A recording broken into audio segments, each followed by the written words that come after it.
में stamp order है DGP का, रिक्वेस्ट नहीं है। तुम लोग मीटिंग खेल रहे हो, मुझे भी तो कुछ बताओ कर क्या रहे हो। हमारी लड़ाई 24 घंटे चलती रहती है, हम कहाँ से मोरल डाउन करेंगे जी। लोगों ने क्या, बदमाशों ने सीज फायर घोषित कर दिया। 600-700 30 साल बाहर वाके पकड़ के लाए।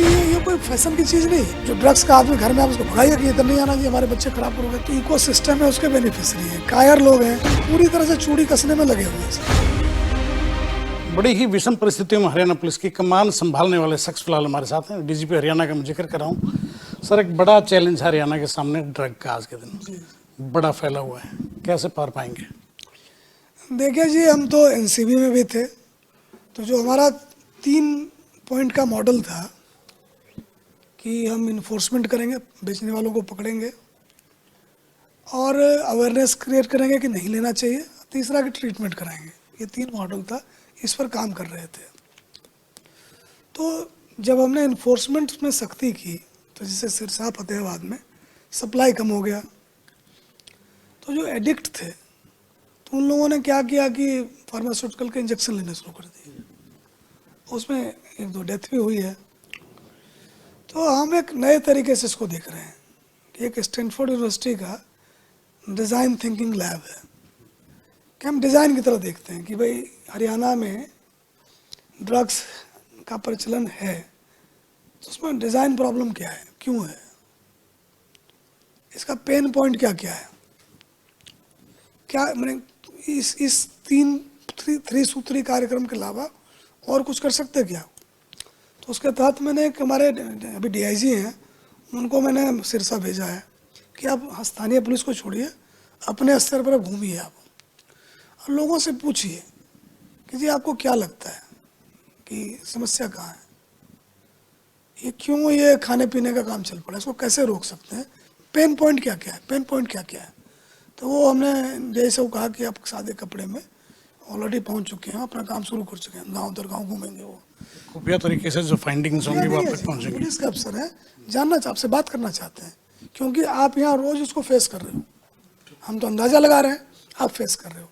तो आप बताओ जी कि इसमें समस्या क्या है, इसमें हम क्या कर सकते हैं, क्या डिज़ाइन इंटरवेंशन लेके आए हैं। उसी तरह हमने, हमारी लेडी एसपी हैं, पहले हांसी में रही हैं, नीतिका गहलोत हैं, तो उनको हमने फतेहाबाद भेजा है कि आप औरतों से बात करें, क्योंकि ड्रग्स का सबसे वर्स्ट विक्टिम जो है लेडीज़ हैं। As a mother, as a wife, as a sister, इनसे पूछो किसी क्या करें। तो वो अपना फतेहाबाद घूम रही हैं। उसी तरह जो डबाली की हैं, निकिता ठक्कर हैं, तो वो भी कट्टर हैं, तो वो भी अपने इलाके में ओपनली बात करेंगे जा के भी महिलाओं से कि हम क्या कर सकते हैं। तो वो सारी चीज़ें इकट्ठी करके हम देखेंगे कि हम क्या करें, क्या हमारा माइक्रो प्लान हो, जिससे कि ये स्थिति नहीं बने कि अगर आप सप्लाई रोको तो वो इंजेक्शन लेना शुरू कर दें फार्मास्यूटिकल का। तो उस पर हम लग रहे हैं जी, उस पर कोई। इसके लिए एएनसी सेल का गठन किया गया था, एंटी नार्कोटिक सेल, उसके कामकाज से आप कितने संतुष्ट हैं? क्या जो मोटिव था वो पूरा कर पाए ये सेल? देखो जी, इन्फोर्समेंट में तो बहुत काम हुआ है।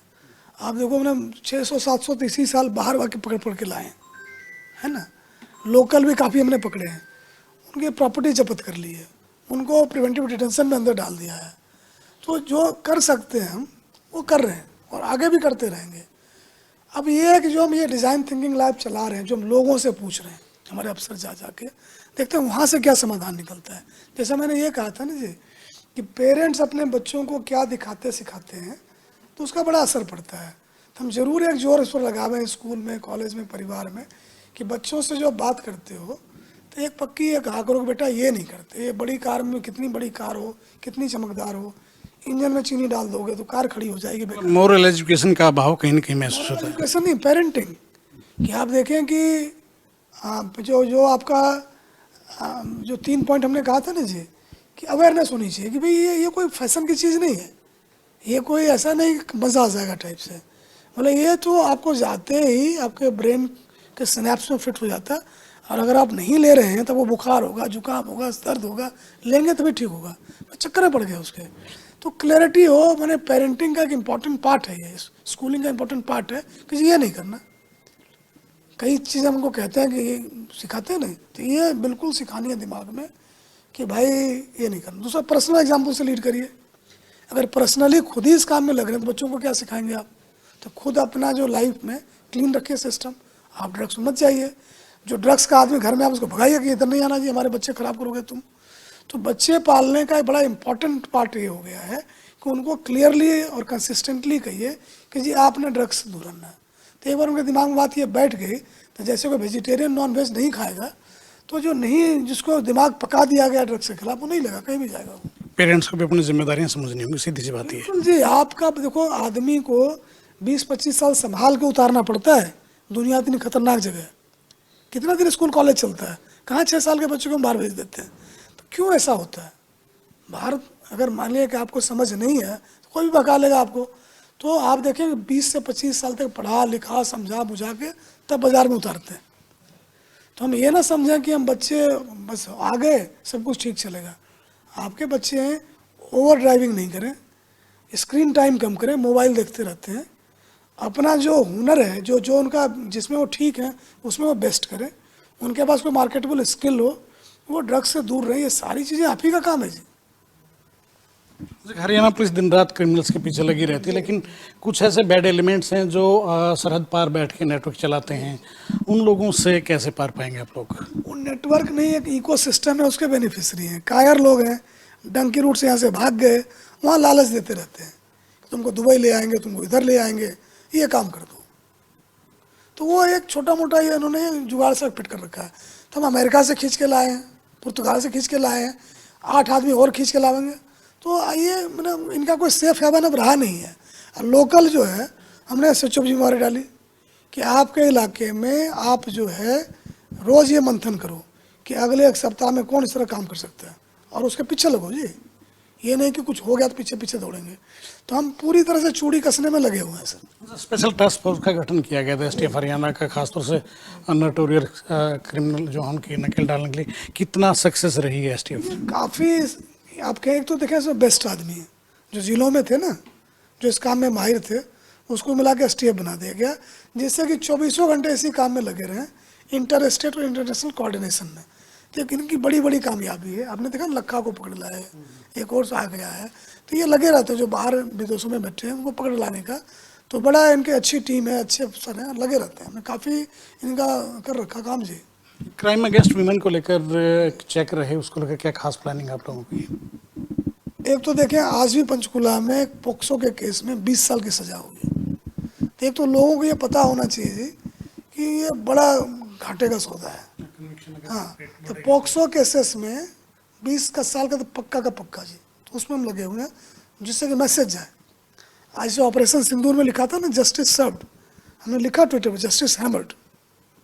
तो इसमें तो जी जो भी आरोपी तत्काल हैं उनको 20-20 साल अंदर ठोक के, बाकी अपने अंदर का जानवर ना अपने पास रखो। इधर आने की ज़रूरत नहीं, ये करने की ज़रूरत नहीं है। तो उसमें लगे हुए हैं जी। बाकी वही चीज़ें हैं कि आपके बच्चे छोटे हैं तो उनको सिखाइए, कोई बात हो आपसे बात करें। पेरेंट्स का काफ़ी रोल है जी बच्चों को विक्टिमाइज होने से बचाने में। बाकी अपनी तरफ से तो हम तो इनके चकदे पट्टे हैं जी, कोई रियायत कोई मुरव्वत नहीं है जी। लेकिन मैंने देखा है जब से आपने चेयर संभाली है, कम्युनिटी पुलिसिंग के ऊपर खासा आपका फोकस है। कोई खास वजह है? ये कम्युनिटी पुलिसिंग नहीं है जी, पुलिसिंग यही है, ये लोगों की बनाई हुई संस्था है।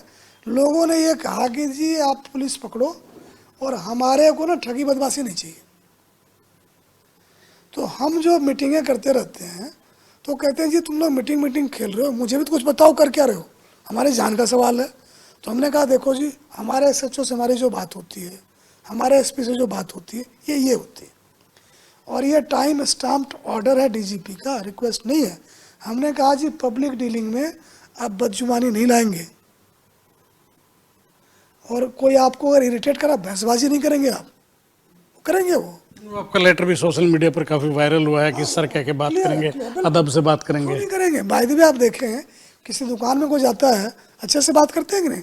बोला कि अच्छे कोई कार रोकनी हो चेक करने के लिए, रोक दे जी, बोल सकते हैं आप। इसमें कोई बुद्धि नहीं चाहिए, बेवकूफ़ी टपकती है। आप ये कहें कि सॉरी सर मुझे आपकी गाड़ी रोकनी पड़ रही है, एक हमारे पास इंटेलिजेंस है इस बारे में, तो थोड़ा सा कोऑपरेट करें, हम चेक करना चाहते हैं इसको, तो तो चेक हो गया, बोला थैंक यू फॉर कोऑपरेशन, निकल आया तो बंद कर दीजिए। इसमें कौन सा रिफॉर्म, कौन सा सुधार है? भाई आप अपने बच्चों से, रिश्तेदारों से अच्छे से बात करते हैं कि नहीं? इसको देख के आपके नाखून दांत क्यों निकल आते हैं? रिसेंटली दो दुर्घटनाएं बड़ी दुर्भाग्यपूर्ण हुई हैं, चाहे आप चंडीगढ़ वाई पूर्ण कुमार वाले मामले की जिक्र कर लीजिए या रोहतक में संदीप लाठर की। उसके बाद से कहीं न कहीं ये फील हो रहा है कि मोरल डाउन हुआ है। तो ये इकबाल बुलंद रहे, इसके लिए कोई खास प्रयास आप लोगों की तरफ कोई से? मोरल डाउन नहीं हुआ जी। अब ज़्यादा सोशल मीडिया देखते हो, ज़्यादा न्यूज़ देखते हो, ऐसा आपको लगता है। जिसको दिखा दो उसको वैसे ही लगेगा। हमें तो कहीं कुछ दिखा नहीं। हम 70,000 की फोर्स हैं जी, तो हमारे यहाँ पता नहीं क्या क्या होता रहेगा। आप देखो 70,000 का जत्था अगर आपका है तो किसी के परिवार में कुछ न कुछ अप्रिय हुआ होगा, हमें पता नहीं चला। तो ये चलता रहेगा। मुझे दुख इस बात का है कि इस तरह की घटनाएं हुई, इनका परिवार है, इनके बच्चे हैं, महिलाएं हैं, आम लोगों को बड़ी निराशा होगी कि क्या हो रहा है। ठीक है, बट हम वहीं नहीं रुक सकते। हम कहाँ से मोरल डाउन करेंगे जी?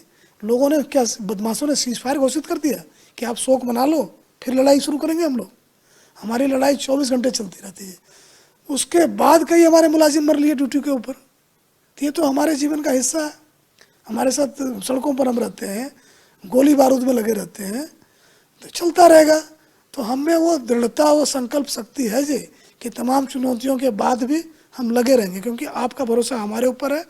आपके अलावा और कोई तंत्र नहीं है बदमाशों से लड़ने के लिए। हम तो सर कुछ कर ही नहीं सकते। शुक्रिया। Thank you. तो सिंह साहब ने बड़ी तफसील से अपनी बात रखी है, और ना केवल लॉ एंड ऑर्डर को लेकर बल्कि तमाम इश्यूज को लेकर विस्तार से अपना दृष्टिकोण भी रखा है। वीडियो जर्नलिस्ट कमलजीत के साथ देवेंद्र दांगी, रोहतक।